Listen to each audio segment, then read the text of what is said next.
اور اسی طرح سے ہم کہتے ہیں سورج مغرب میں غروب ہوتا ہے، نقطہ مغرب میں غروب نہیں ہوتا. ہاں کبھی کا ہو سکتا ہے کہ نقطہ مغرب میں غروب ہو جائے، اور ہو سکتا ہے کبھی نہیں. اگر ہوگا بھی تو سال میں کیا ہوگا، ایک یا دو دفعہ، لیکن وہ بھی بہت مشکل ہے کہ کسی کسی سال میں ہو. ٹھیک ہے. تو اب جب سورج مشرق سے طلوع ہوتا ہے تو بلند ہوتا جاتا ہے. اس کے بعد پھر کیا ہوتا ہے، عین نصف النہار پر پہنچتا ہے. جب جو نصف النہار پہ پہنچنے کا وقت ہے وہی دائرہ نصف النہار پر ٹچ کرتا ہے وہ، کیونکہ یہ سورج طلوع ہوتا ہے مشرق کی جانب سے، اور یہ دائرہ بنتا ہے شمال اور جنوب کی طرف. اسی تصویر میں ہم دوبارہ دیکھتے ہیں،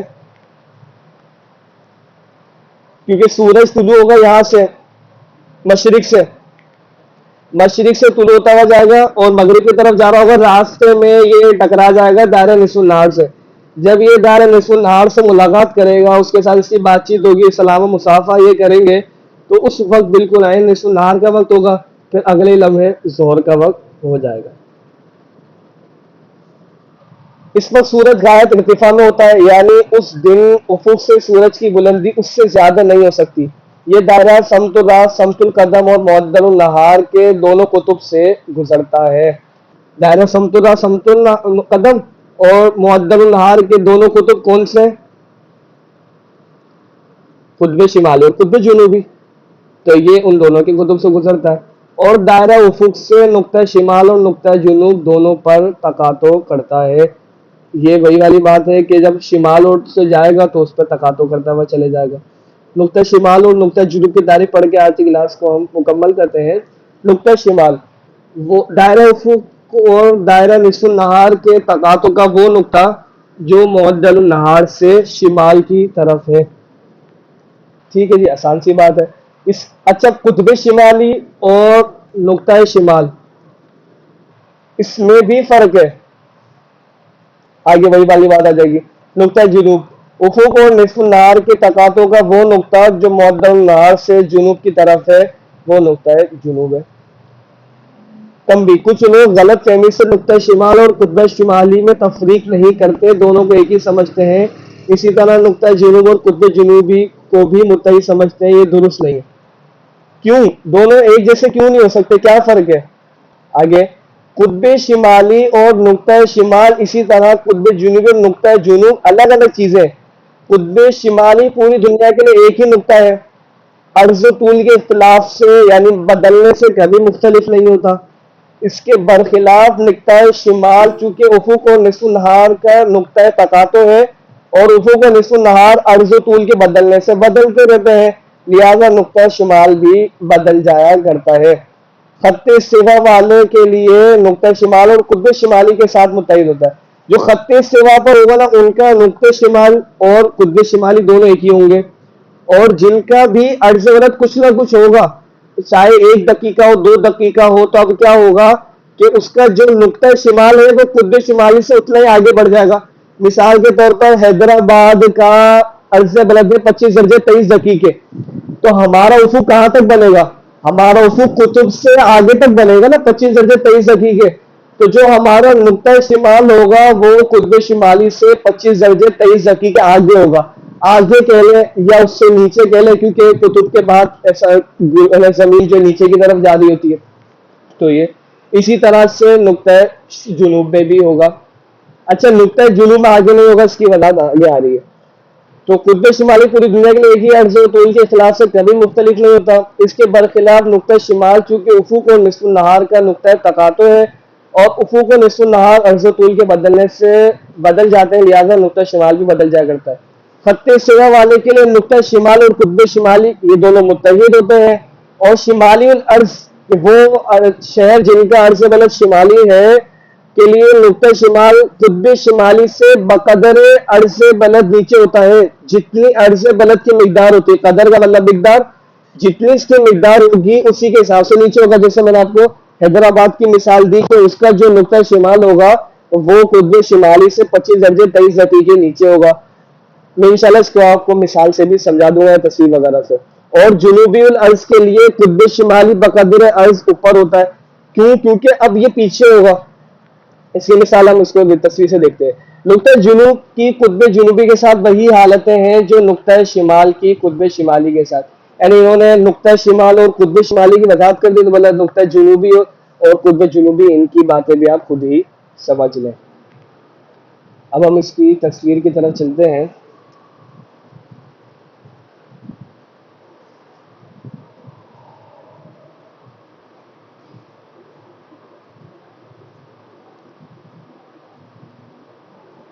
کہ یہاں پر تو یہ ہے کہ قطب بنے ہوئے نہیں ہیں، کوئی اور تصویر دیکھتے ہیں۔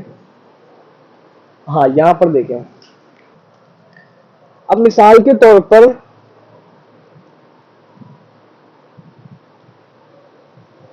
یہ خط سیوا والے، تو خط سیوا والوں کا افق کیا ہوگا؟ بالکل یہی جتنا ہمیں سامنے اس طرح نظر آ رہا ہے سارا کا سارا افق ہوگا۔ اچھا یہ افق ہے، اور دائرہ یہاں پر دائرہ نصف النہار اور افق کا تقاطع ہوگا، اور یہاں پر بھی تقاطع ہوگا۔ تو جب ایسے دائرہ نصف النہار بنے گا، ایسے جب ایسے دائرہ نصف النہار بنے گا تو اس صورت کے اندر کیا ہوگا کہ یہ قطب شمالی بھی ہوگا اور خود نقطہ شمال بھی ہوگا، کیونکہ قطب شمالی تو یہ ہے ہی پوری دنیا کے لیے۔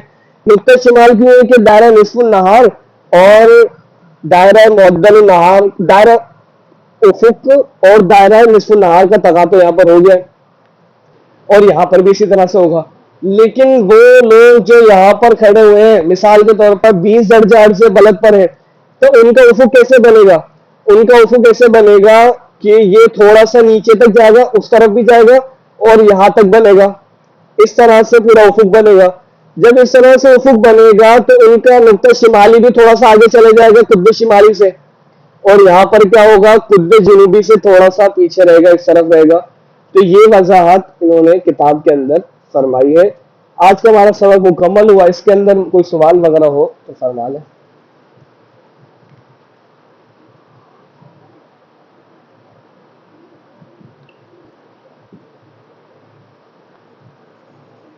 آج اس کی ریکارڈنگ بھی ہو گئی ہے انشاءاللہ، جیسے میں شروع میں بتایا تھا کہ اس کی ریکارڈنگ بھی اپلوڈ ہو جائے گی، تو اس سے بھی آپ اس کو دہرا سکیں گے۔